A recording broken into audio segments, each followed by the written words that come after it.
Kristen.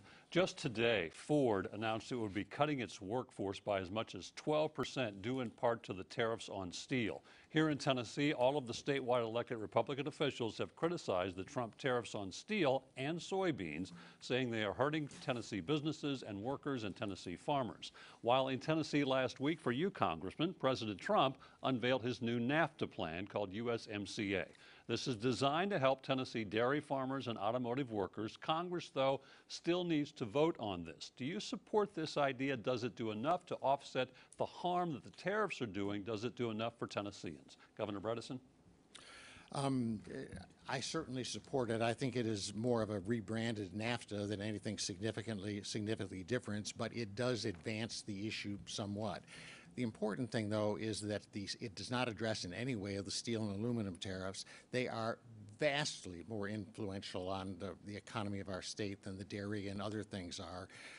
We have spent 30 plus years, starting with Lamar Alexander, building up a strong automotive industry with a lot of employment here in our state. And these really are threatening that industry. When you hear from industry leaders in this state and the automotive industry, they are scared to death of what this is going to do to that long-term investment here in our state.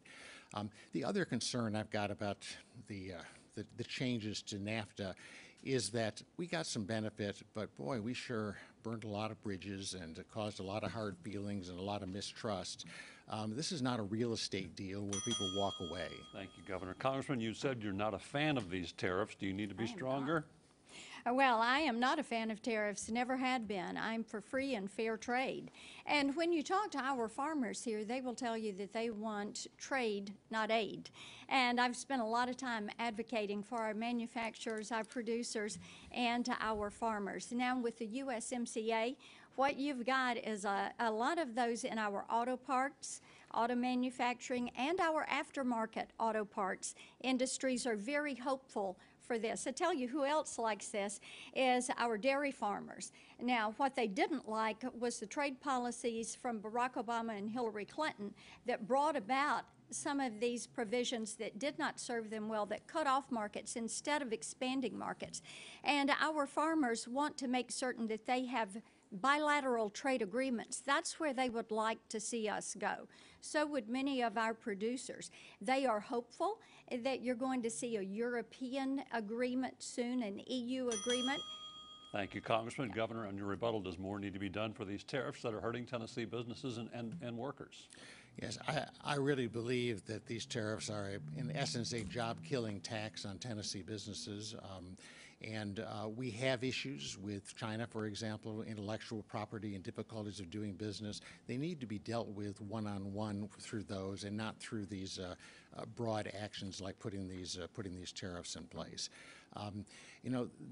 This economic impact that these are having, it's starting to hit in some places like. Thank you, Governor. Congressman, you get the final word on this issue. Yes. China has had a trade war on us for decades, and we know that. And if we're in this trade war, we better be sure that we win this trade war. And I am so pleased that we've got China at the table talking, because we need to bring those jobs back. Look what happened under Bill Clinton with NAFTA. Tennesseans saw thousands of jobs leave this state, and now we need to bring them back under the policies of Hillary Clinton. Thank you, Congressman. Yes. Thank you, Governor.